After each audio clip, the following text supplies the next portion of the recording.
Assalamualaikum warahmatullahi wabarakatuh. Sampai berjumpa kembali dengan semua rekan-rekan mahasiswa pada mata kuliah penganggaran perusahaan. Pada sesi pertama ini, pertama-tama perkenalkan, nama saya Engger Widaningrum. Di sini materi yang akan kita bahas adalah gambaran umum budget. Oke. Apa itu budget? Jadi budget itu merupakan suatu rencana yang disusun secara sistematis yang meliputi seluruh kegiatan yang dinyatakan dalam unit kesatuan moneter dan berlaku untuk jangka panjang atau periode tertentu yang akan datang.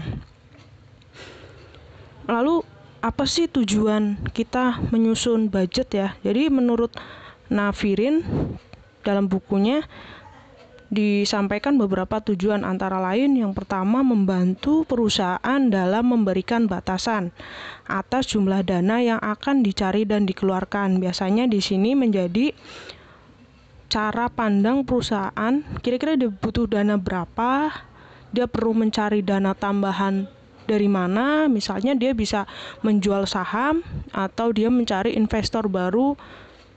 Terus yang kedua, untuk landasan yuridis formal dalam menentukan suatu sumber dan investasi dana.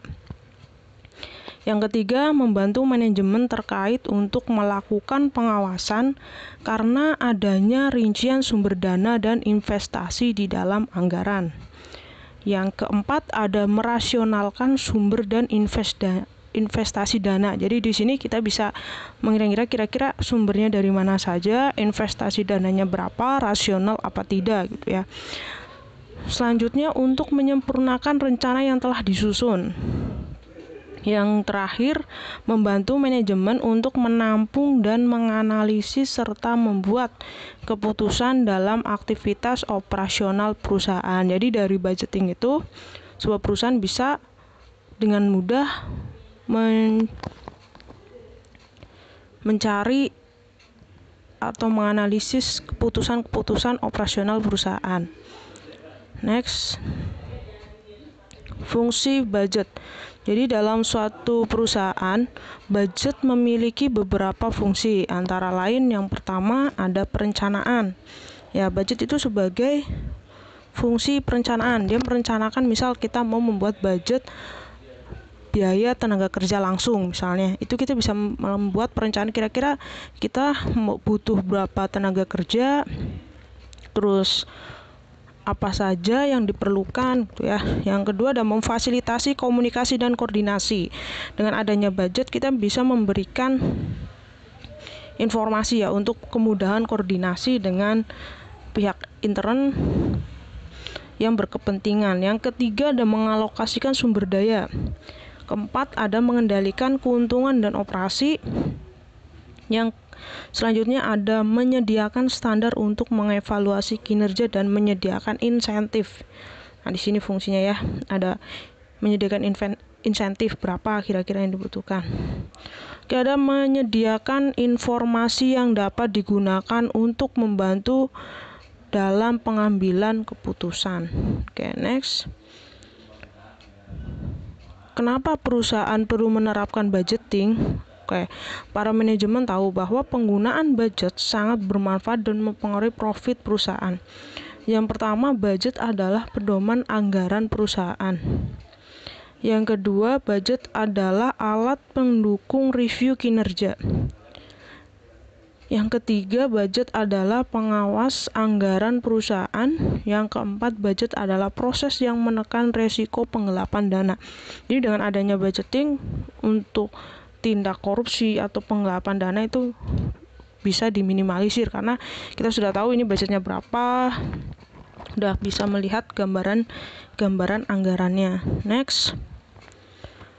Kapan anggaran dibuat? Jadi kapan kita perlu membuat anggaran? Biasanya anggaran disusun saat akhir periode bersamaan dengan selesainya laporan keuangan dibuat. Nah, laporan ini berfungsi sebagai landasan untuk melihat kinerja perusahaan selama penganggaran tahun sebelumnya dan untuk mempersiapkan dana bagi penganggaran periode berikutnya. Biasanya gunanya kita membuat anggaran itu bisa mengetahui historis data keuangan sebelumnya dengan data keuangan yang akan datang atau yang kita buat periode selanjutnya gitu ya. Oke. Next, ada klasifikasi anggaran dalam perusahaan. Jadi, anggaran itu diklasifikasikan menjadi 6 ya. Yang pertama, ada anggaran untuk departemen pemasaran atau marketing. Nah, di sini biasanya anggarannya mulai dari perjalanan dinas, anggaran iklan media, mulai dari media massa, elektronik maupun media online.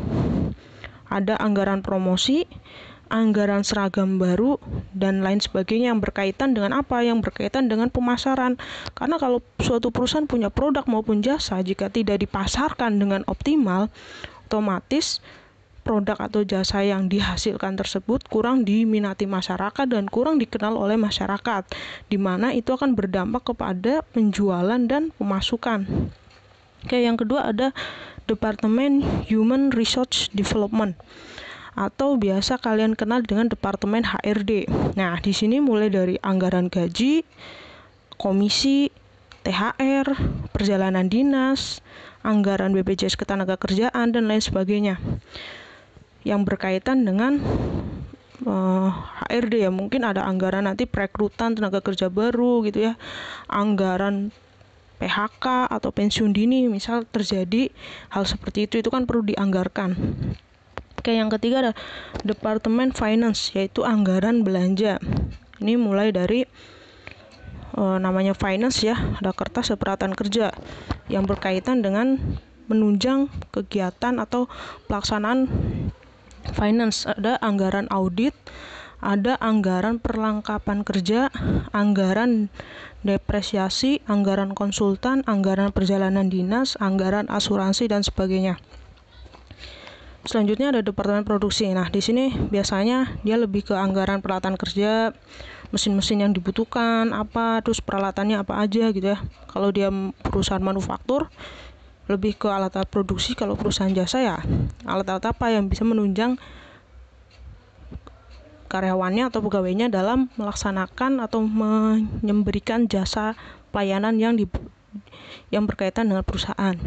Terus ada anggaran perlengkapan kerja, anggaran packaging. Biasanya ada packaging ya, kalau dia manufaktur itu kan ada pengemasan, itu apa aja dianggarkan. Terus anggaran desain. Yang namanya desain kan kadang perusahaan setiap ada yang dia mengganti desainnya setiap 1 tahun, 5 tahun, atau per 2 tahun. Supaya apa? Kenapa perlu anggaran desain? Karena konsumen itu cenderung bosan ya, jadi perlu desain baru. Entah itu kalau misal kita lihat perusahaan otomotif sepeda motor ya, kita bisa lihat desainnya kan berubah-ubah. Misal motornya sama nih mereknya, tapi kan ada diganti warna, diganti model tampilan gitu ya. Terus ada anggaran produksi, anggaran biaya overhead, dan lain sebagainya. Selanjutnya ada Departemen Ekspor Impor. Ini kalau perusahaan melakukan ekspor impor ya, dia harus punya anggaran perjalanan dinas, anggaran bea cukai karena kita berhubungan dengan pemerintah, ada anggaran pengiriman, dan lain sebagainya. Terus ada Departemen General Affairs atau GA gitu ya. Itu mulai dari anggaran supplies, anggaran bayar listrik, air, pantry itu apa?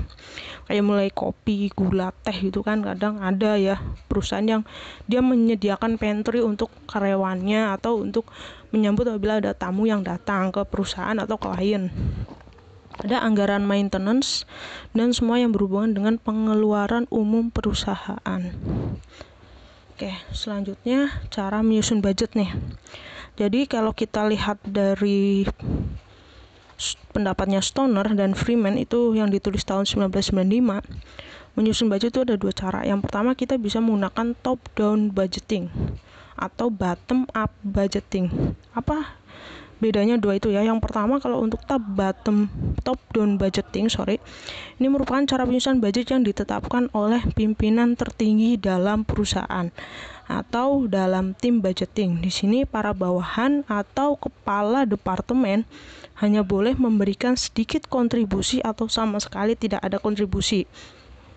Ini kalau yang top down gitu ya. Kerugiannya apa? Kerugiannya keperluan per departemen tidak dihitung baik-baik dan cermat, sehingga bisa saja biaya yang dianggarkan kurang atau kelebihan.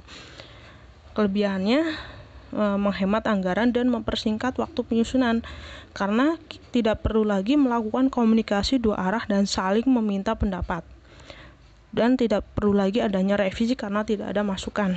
Oke, yang selanjutnya ada bottom up budgeting. Itu cara penyusunan budget yang disiapkan oleh pihak-pihak yang akan menjalankan anggaran tersebut. Jadi kalau ada di perusahaan itu 4 departemen, ya dari 4-4-nya departemen ikut merumuskan gitu ya. Jadi di sini keperluan setiap departemen akan disusun oleh kepala departemen dan diserahkan ke pimpinan tim budgeting. Kemudian dikaji ulang dan dijadikan anggaran untuk periode selanjutnya. Kelebihan dari sistem ini ialah perusahaan dapat menganggarkan secara efektif dan lebih akurat keperluan setiap departemen, sehingga kemungkinan besar jumlah yang nantinya dikeluarkan akan sesuai. Lalu kelemahannya memerlukan banyak waktu karena harus disusun satu-satu setiap departemen. Oke, lalu faktor yang mempengaruhi penyusunan budget.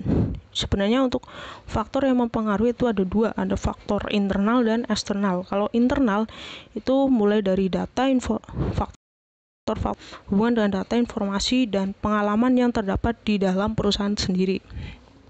Contohnya ada penjualan tahun-tahun yang lalu, kapasitas produksi yang dimiliki perusahaan, tenaga kerja yang dimiliki perusahaan, modal kerja yang dimiliki perusahaan, fasilitas-fasilitas, kebijakan-kebijakan yang berkaitan dengan pelaksanaan fungsi perusahaan gitu ya. Terus untuk faktor eksternal ini adalah data, informasi, dan pengalaman yang terdapat di luar perusahaan, tetapi dirasa mempunyai pengaruh terhadap kehidupan perusahaan. Contohnya ada keadaan persaingan, yang namanya perusahaan kan pasti punya saingan ya. Tingkat pertumbuhan penduduk, kira-kira tingkat pertumbuhan penduduknya bagaimana gitu. Kalau di Indonesia untuk tingkat pertumbuhan penduduk cukup tinggi ya. Terus ada tingkat penghasilan masyarakat, ada tingkat penyebaran penduduk, paling banyak di mana penduduk, kalau paling banyak ya masih di Pulau Jawa gitu ya. Terus ada agama, adat istiadat, dan kebiasaan-kebiasaan penduduk. Terus ada keadaan perekonomian nasional dan internasional. Kalau sekarang kita bisa lihat dipengaruhi oleh keadaan perekonomian nasional dan internasional yang sedang terdampak oleh adanya pandemi COVID-19. Itu juga mempengaruhi anggaran atau adanya faktor eksternal dalam nanti kita menyusun budgeting.